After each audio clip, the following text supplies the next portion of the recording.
अस्सलाम वालेकुम व्यूअर्स, मैं हूँ शाकिर सोलंकी।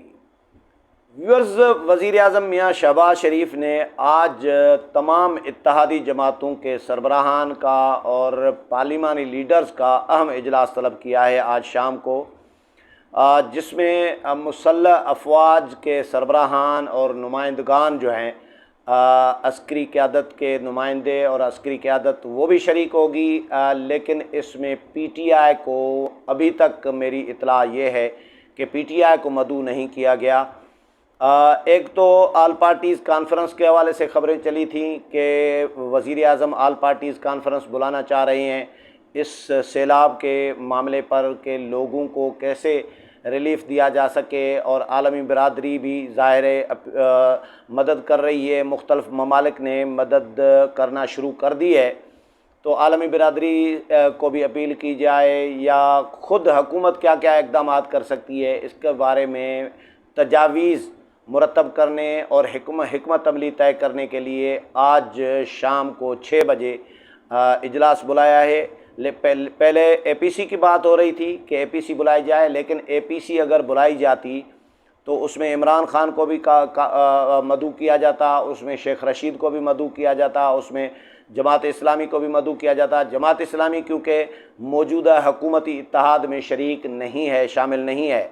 जमात इस्लामी अपनी सोलो फ़्लाइट अलग कर रही होती है, और उनकी एक अल-खिदमत जो खिदमत फाउंडेशन जो है फ़लाई तंजीम, वो भी अपना काम कर रही है, वो अच्छा काम कर रही होती है, इसमें कोई शक नहीं है। जमात इस्लामी फ़लाही कामों के लिए मैं जमात इस्लामी को अप्रिशिएट करता हूँ कि उनका बड़ा ज़बरदस्त किस्म का काम है। पॉलिटिकली उनका अपना एक अलग जो राय है या अलग सोच है, उससे हट के फ़लाही कामों की तारीफ़ करनी चाहिए जमात इस्लामी की। लेकिन एपीसी जो बात हो रही थी, एपीसी पे डिस्कस किया गया था, गौर किया गया था कि आल पार्टीज़ कॉन्फ्रेंस बुलाई जाए। लेकिन अगर आल पार्टीज़ कॉन्फ्रेंस बुलाई जाती तो पहली बात तो पीटीआई उसमें ना आती। इनको यकीन है, हुकूमत को यकीन था कि पीटीआई नहीं आएगी। पीटीआई क्योंकि तावन करने के लिए तैयार नहीं है। जो इमरान खान या जो पीटीआई वाले आलमी बिरादरी को या ओवरसीज़ पाकिस्तानीज़ को ये कहें, अपीलें करें कि मौजूदा हुकूमत को मदद नहीं करनी, मुतासरीन के लिए, सैलाब मुतासरीन के लिए इमदाद नहीं देनी, पैसे नहीं देने, फ़ंड्स नहीं देने, ताउन नहीं करना, तो वो हुकूमत के पास क्यों आएंगे एपीसी में? सीधी सी बात है। ये पीटीआई वो काम करती है, न किसी को काम करने देना है, न खुद करना है, न किसी और को करने देना है। पीटीआई का काम, इमरान खान का काम यही है। क्योंकि कोरोना के दिनों में मुझे याद है, कोरोना के दिनों में ये जमातें जो अभी हुकूमत में हैं, इन्होंने इमरान खान को, पीटीआई को पेशकश की थी कि भाई हम आपके साथ ताउन करने के लिए तैयार हैं। सियासी इख्तलाफात अपनी जगह पे, सियासत से बालातर होकर जो है हम कोरोना के वबा से निमटने के लिए आपके साथ, हुकूमत के साथ मुकम्मल ताउन करने के लिए तैयार हैं। उससे पहले इन्होंने आल पार्टीज़ कॉन्फ्रेंस आपस में बुला ली। मौजूदा जो जमातें हैं, बिलावल भुट्टो ज़रदारी, मौलाना फजल रहमान, शहबाज शरीफ और बाकी तमाम जो जमातें मौजूदा हुकूमत में हैं, 13 जमातें, उनमें से कुछ हुकूमत में थी, काफ लीग, MQM और BAP वगैरह। लेकिन बाकी जो जमातें थी, इन्होंने आपस में आल पार्टीज़ कॉन्फ्रेंस बुलाई और APC करके तजावीज़ मुरतब की थी, और ताकि हुकूमत को दे सकें कि कोरोना से कैसे निपटा जा सकता है। लेकिन हुकूमत ने इनकी तजावीज़ रद्दी की टोकरी के हवाले कर दी थी। इमरान खान इनकी तजावीज़ लेने के लिए तैयार नहीं थे और न सुनने के लिए इनको तैयार थे। स्पीकर असद कैसर की सरबराही में एक पार्लिमानी कमेटी कायम की गई थी उस वक़्त के स्पीकर, कोरोना से निमटने के लिए, जिसमें तमाम जमातों के नुमाइंदों को शामिल किया गया, मेंबरान को शामिल किया गया। उसमें खुसूसी तौर पर उस वक़्त के अपोजिशन लीडर मियाँ शहबाज शरीफ और पीपल्स पार्टी के चेयरमैन बिलावल भुट्टो ज़रदारी को भी दावत दी गई, वो वीडियो कॉल पर आए।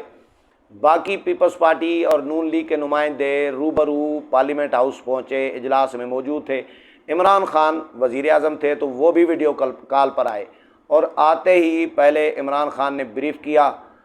इन्होंने ये समझा, बिलावल भुट्टो ज़रदारी और मियाँ शहबाज शरीफ और इन्होंने नून लीग, पीपल्स पार्टी और JUI और इन लोगों ने, कि जी इमरान खान ब्रीफ करेंगे, उसके बाद हमारी बात सुनेंगे, हमारी तजावीज़ लेंगे। लेकिन इमरान खान ने अपनी वही तकरीर, गट्ठी पीठी तकरीर जो इमरान खान करते हैं रिवायती, वो तकरीर करके उठ के चले गए। यानी इनकी मियाँ शहबाज शरीफ की, अपोजिशन लीडर की, बिलावल भुट्टो ज़रदारी की तकरीर सुनना भी गवारा नहीं किया, इनसे तजावीज़ लेना गवारा नहीं किया। तो उसके बाद ये बिलावल भुट्टो भी उठ के चले गए, वाकआउट करके, बाइकआउट करके, और मियाँ शहबाज शरीफ भी। और लेकिन अपने नुमाइंदों को ये कहा, नवीद कमर, ख्वाजा आसिफ वगैरह को, कि जो तजावीज़ हमने तैयार की हैं अपोजिशन जमातों ने, उस वक़्त की अपोजिशन थी, वो हुकूमत को, स्पीकर को दे दें, ताकि हुकूमत को दे और हुकूमत इससे इस्तिफ़ादा हासिल कर सकती है। क्योंकि ये अनाड़ी है PTI वाले, इनको पता ही नहीं है। तो हम 4-4 दफ़ा हुकूमत में रहे हैं, हमें पता है काम किस तरह, वबा से किस तरह निपटा जा सकता है। इन्होंने तजावीज़ दी स्पीकर के ज़रिए। स्पीकर में शायद इतनी हिम्मत नहीं थी कि इमरान खान को तजावीज़ दें, या तो स्पीकर ने उनको दी नहीं, रद्दी की टोकरी के हवाले कर दी, या स्पीकर ने अगर दी तो इमरान खान ने रद्दी की टोकरी के हवाले, लेकिन इनकी तजावीज़ पे अमल दरामद नहीं किया। इस तरह जितने भी मामलात आए 3.5 साल में, इमरान खान अपोजिशन से मुशावरत करना गवारा नहीं करते थे। और वो उसमें से नुक्स, अच्छाइयों में से भी अच्छे तजावीज़ अगर हुकूमत देती थी तो उसमें से भी नुक्स निकालते थे कि ज़रूर इसमें कोई गड़बड़ होगी, ये जो अच्छी तजवीज़ दे रहे हैं इसके पीछे कुछ न कुछ गड़बड़ होगी। तो एक एतमाद का जो फुकदान है वो हमेशा रहा है इमरान खान का। इमरान खान किसी पे भी अपनी ज़ात के अलावा किसी पे भी ट्रस्ट करने के लिए, एतमाद करने के लिए, भरोसा करने के लिए तैयार नहीं होते। तो मौजूदा हुकूमत ने भी ये तय किया था कि भाई PTI को हम क्यों बुलाएं। अगर APC बुलाई भी जाए तो PTI को नहीं बुलाएंगे, क्योंकि PTI को बुलाएंगे तो वो एक तो वो आएगी नहीं, बाइकाट करेगी, और आएगी तो कोई रोला ही डालेगी। तो इसीलिए फिर इन्होंने तय किया कि चलो जी APC बुलानी पड़ेगी तो सबको बुलाना पड़ेगा, क्योंकि APC का मतलब है all parties conference. All parties conference का मतलब यही होता है कि जिसमें तमाम की तमाम पाकिस्तान की सियासी जमातें शामिल हों जो इलेक्शन कमीशन में रजिस्टर हैं, पार्लियामेंट में अंदर हों या पार्लियामेंट से बाहर हों। अगर कोई 1-2 जमात भी अगर मिस की जाती है, फ़र्ज़ करें उनको नहीं बुलाया जाता, तो वो ऑल पार्टीज़ कॉन्फ्रेंस पर उंगलियां उठती हैं कि ये कैसी ऑल पार्टीज़ कॉन्फ्रेंस है, ये तो ऑल पार्टीज़ नहीं हुई, ये तो सिलेक्टेड पार्टीज़ कॉन्फ्रेंस फिर इसको कह सकते हैं, जिस तरह इमरान खान सिलेक्टेड थे। तो बहरहाल फिर इन्होंने तय किया कि APC नहीं बुलाते, हम पहले आपस में बैठे और तमाम इत्तेहादी जमातें आपस में बैठे, उनके कायदीन बैठे और तजावीज़ मुरतब करें, फिर आइंदा का लायामल भी तय करें, फिर आगे का सोचें, और PTI के हवाले से भी जायज़ा लें कि PTI क्या कर सकती है, क्या नहीं कर सकती, क्या तवक्कुआत की जा सकती हैं PTI से। तो यकीनी तौर पर PTI का ये भी डिस्कस किया जाएगा कि जी टाइगर फोर्स किधर है, इनके 10 लाख लोग थे, कहीं रिलीफ में नहीं है। इमरान खान सैलाब ज़दगान के पास जाने के लिए ऐलान कर देते हैं, लेकिन वो मुलतवी कर देते हैं क्योंकि वो आफत ज़दा है। आफत ज़दा इलाकों में इमरान खान जाना नहीं शायद चाह रहे होते। तो ये सारी सूरत हाल का जायज़ा लेंगे, उसके बाद तो हो सकता है आगे चलकर APC की ज़रूरत पड़े। लेकिन फ़िलहाल हुकूमती जमातों ने आपस में तय किया हुआ है, वज़ीर आज़म मियाँ शहबाज शरीफ ने यह फ़ैसला किया है कि आज शाम को 6 बजे तमाम इत्तेहादी जमातों का मुश्तरका इजलास बुलाया जाएगा, और उसमें अस्करी क़यादत और अस्करी नुमाइंदे जो हैं वो भी शरीक होंगे।